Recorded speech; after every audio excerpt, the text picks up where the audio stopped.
Muslims regard Muhammad as the perfect role model for mankind, the ideal husband, father and politician, the epitome of honesty, wisdom and mercy. On the other hand, critics say he was an evil and barbaric manipulator. As one says, Muhammad conceived his religion to satiate his lust for power, sex and money. He was a terrorist. What is the truth? The main source of information about Muhammad comes from hadith. I'll begin by relating traditions that support the Islamic belief. The Seerah of Ibn Ishaq tells us that even before Islam, Muhammad was known as As-Sadiq, the truthful, and Al-Amin, the trustworthy. Ibn Ishaq relates the incident where Muhammad was called upon by the tribes of Quraysh to solve a dispute between them. They were on the point of war over who would have the honour of replacing the black stone after the Kaaba had been rebuilt. He, Muhammad, said, "Give me a cloak," and when it was brought to him, he took the black stone and put it inside it, and said that each tribe should take hold of an end of the cloak, and they should lift it together. Muhammad then placed it in position, and thus shared the honour between the tribes and avoided war. Another well-known tradition, related in the Seerah, shows how even Muhammad's enemies testified to his good character and the powerful effect of the Quran.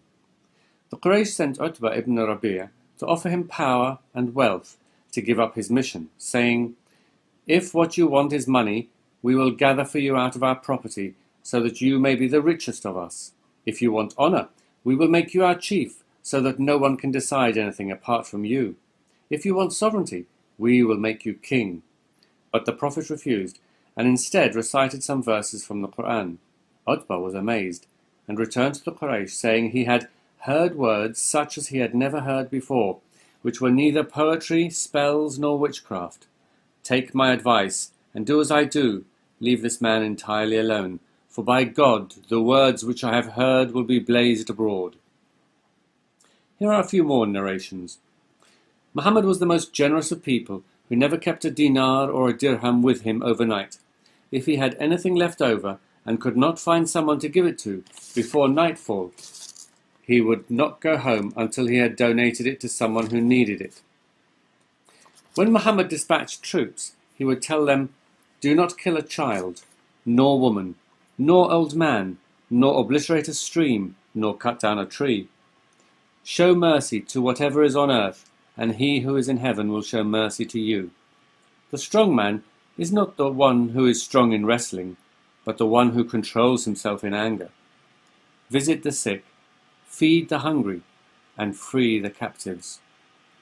The believers who show the most perfect faith are those who have the best character, and the best of you are those who are best to their wives." This is just a selection of traditions that shows that Muhammad did do and say many good things. However, there are also many traditions that give a rather different picture. Let's go back to the Seerah of Ibn Ishaq that I started with and look at the notorious incident of how Muhammad dealt with the tribe called the Banu Qurayza, members of which had sided with the Meccans during the Battle of the Trench. Ibn Ishaq said, "Then they surrendered, and the Prophet of God confined them in Medina, in the quarter of the daughter of Al-Harith, a woman from Banu Najjar. Then the Prophet of God went out to the market of Medina, which is still the market today, and dug trenches in it. Then he sent for them, and struck off their heads in those trenches, as they were brought out to him in batches. Among them was the enemy of Allah, Hayy ibn Akhtab, and Ka'b ibn Asad, their chief. There were 600 or 700 in all, though some put the figure as high as 800 or 900. As they were being taken out in batches to the Prophet of God, they asked Ka'b what he thought would be done with them. He replied, "Will you never understand? Don't you see that the summoner never stops, and those who are taken away do not return? By Allah, it is death." This went on until the Prophet of God made an end of them. All the men were executed, including the boys, who had only just reached puberty, as this hadith from Bukhari explains. Atiyah al-Qurayzi said, "I was amongst the captives of Banu Qurayza. They, the companions, examined us, and those who had begun to grow hair, pubes, were killed, and those who had not were not killed. I was among those who had not grown hair."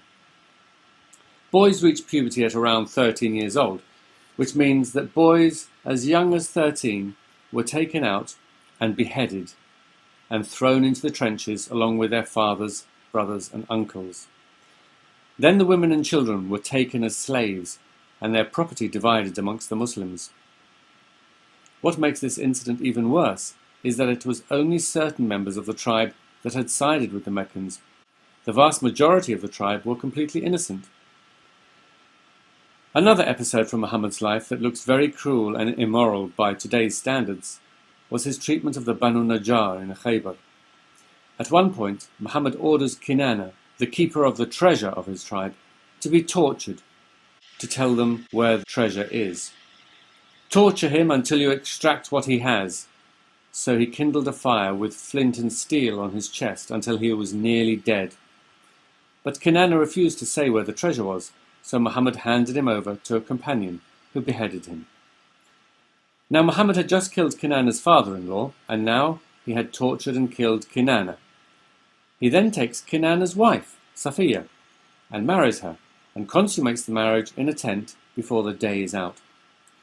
When the Prophet of God married Safiya in Khaybar, on the way, she having been beautified and combed and got in a fit state, the Prophet of God passed the night with her in a tent of his. Abu Ayyub passed the night girt with sword, guarding the Prophet of God, and going round the tent until the morning. The Prophet of God saw him there and asked what he meant by his action. He replied, "I was afraid for you with this woman, for you have killed her father, her husband, and her people, and until recently she was in unbelief. So I was afraid for you on her account." Muhammad also ordered many of his enemies and critics to be killed. For example, Asma bint Marwan, who wrote poetry criticizing Muhammad for having another man murdered. When the apostle heard what she had said, he said, "Who will rid me of Marwan's daughter?" Umayr ibn Adi al-Khatami, who was with him, heard him, and that very night he went to her house and killed her. But perhaps one of the worst examples that Muhammad set was marrying a 9-year-old girl when he was 55 years old. Aisha reported that Allah's apostle married me when I was 6 years old, and I was admitted to his house when I was 9 years old. There can surely not be any sane person today who would claim that this was a good example to imitate. Here are a few more hadith. He who leaves his religion, kill him. Allah's apostle said, "I have been ordered to fight people until they say La ilaha illallah Muhammad Rasulullah." Do not initiate the greeting of salam to a Jew or a Christian, and if you meet them in the street, push them to the narrowest part of it. It's clear that Muhammad's life contains good and bad examples. If Muslims are going to claim that he is the perfect role model for mankind, then they are going to have to ignore 50% of the hadith literature, whether it is the Seerah of Ibn Ishaq, the Sunan of Ibn Majah, or the Sahih of Bukhari, because the good and bad hadiths are pretty evenly spread over the various collections. However, it is also obvious that those who claim he was an evil, power-mad terrorist will have to ignore the 50% of benign hadiths. The truth is somewhere in between these two extremes. Muhammad was simply a man of his time, an often harsh and barbaric time. The problem for Muslims is that they see him as much more than just a historical figure, and are compelled to regard his actions as having significance that stretches beyond the context in which he lived. Most Muslims get around this problem by either selectively choosing the bits they want to follow, or simply paying lip service to the belief that Muhammad was an ideal role model, while spending most of their lives ignoring his example. The problem comes when Muslims try to imitate every tiny detail of his life, including the cruel, violent, harsh, and downright immoral episodes of his life.